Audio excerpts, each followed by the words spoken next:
these villages, and they just get by on a, and it also depends on nature. One year if the rain is good, she said they'll have a good crop, the next year the rain fails. So it's a very risky business. Both fishing and agriculture are equally risky, which we don't realize, many of us, because we just get our food, from the supermarket.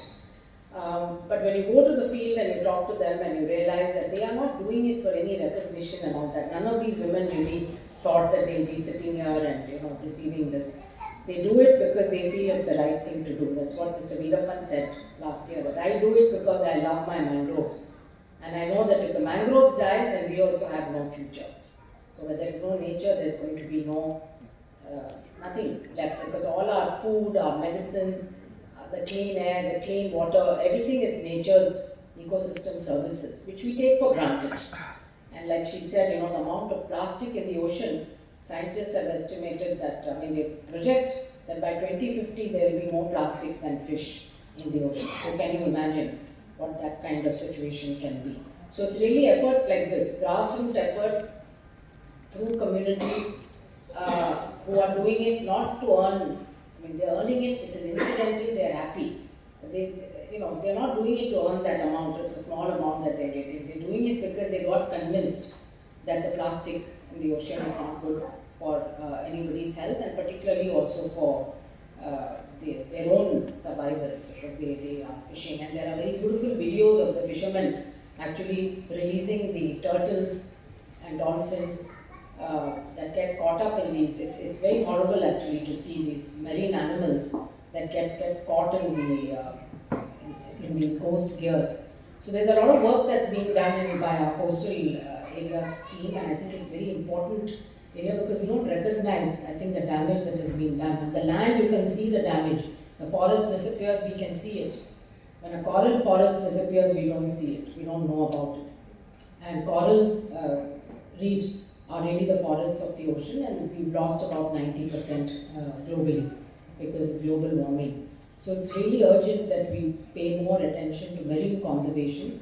Plastic is one aspect of it, but there are many other aspects of conservation, and maybe some other time when we have a little more time we can go into more details because it would be really important, I think, for the Rotary as well to really get involved in some of those very invisible threats to our health which exist today. So as District Governor also said, my father indeed would have been very happy today to see two women being recognized, because when he set up the foundation, he put women at the center of it. He recognized that long ago that women were the backbone of agriculture, not only in India but in the world, and of half the work of fisheries is done by women, right? The men bring the fish from the sea, but after that, once they land on the coast, everything after that is the women, and they are again the under-recognized part of the entire value chain. So a lot of our policies also are very male-focused. They talk about male farmers. You ask a child to draw a farmer, they'll draw a man. You go to any village and see who's in the field, it's women all over the country. So I think thanks very much to RCME really for having taken up this initiative, for carrying it on for so many years, and really for recognizing these grassroots women champions, particularly since this is the International Year of the Woman Farmer. So 2026 was declared by the UN as the International Year of the Woman Farmer, so it's particularly appropriate this year, but I hope we continue this every year. Thank you very much. As NBA, we are also collaborating with your institutions, and I'm very happy that I had this opportunity to be invited for this. I used to hear about MS SRF when I was posted in Mangrove Cell, and one of our seniors, Sri N. Vasudevan, I don't know whether you remember him, he had undergone training in the your institute way back in early 90s, and from him I used to hear learned about this institute. And of course we all know about contributions contribution of Dr. M.S. Swaminathan to the India's food security. I remember when we used to prepare, we were in schools, we used to read about Green Revolution, and we all read his father of the Green Revolution. And even during preparation of our civil services examination, we used to read in detail about Green Revolution and his contribution. And of course, we all know that he had been awarded Bharat Ratna in 2024. Now coming to my background, it's already mentioned, so I was mostly worked in the forestry sector and wildlife sector. Of course, the agriculture and forestry sector are just complementary to each other, and both cannot survive without each other. I must congratulate and appreciate the work done by this club.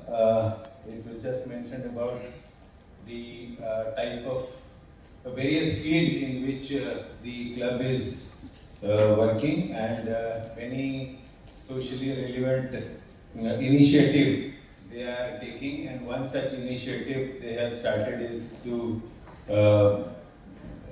distribute awards in name of Dr. Swaminathan, and which they are doing for almost 3 decades. And I also congratulate both the award winners.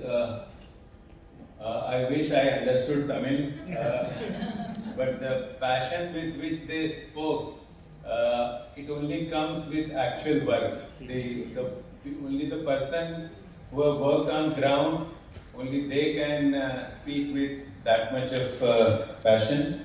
And we all know how important it is to protect our coastal ecosystem, mangroves. We all, at least people from Tamil Nadu, the most affected by tsunami when it happened in 2004.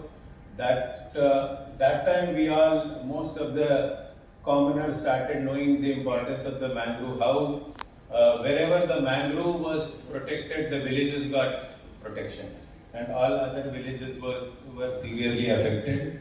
And in Mumbai also, in the immediate next year, in 2005, there was, in one day, there was about 1000 mm rainfall.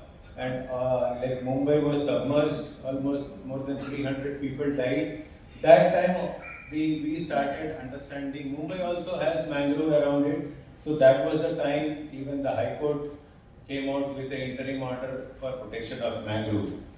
I also happened to implement one UNDP project which was mentioned in my introduction. So the importance of the community participation in protection of mangrove and the coastal ecosystem is very important, and it is also important for the livelihood. So much of livelihood depends on the fishery sector and the aquaculture.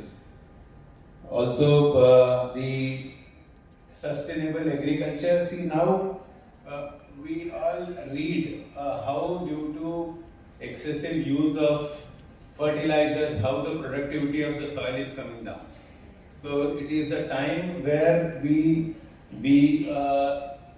focus on sustainable agriculture. We have to keep a balance of nature, and I'm so happy, as already mentioned, that the Rotary Club and M.S. Swaminathan Research Foundation is awarding those people who are unlike you. There are many people who work in academics or research, but these are the real people. See, we sitting in office only issues policies, guidelines, but the actual people who do the work are the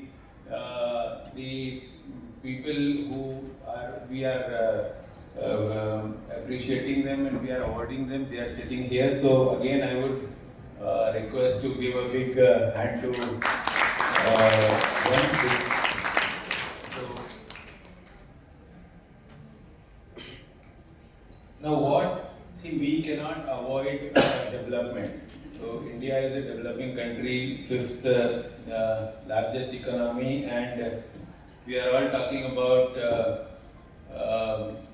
Vision 2047. So we have to keep a balance between development and conservation. India's agricultural biodiversity, our indigenous seed varieties, our traditional farming knowledge system, our rich agroecological zones, they are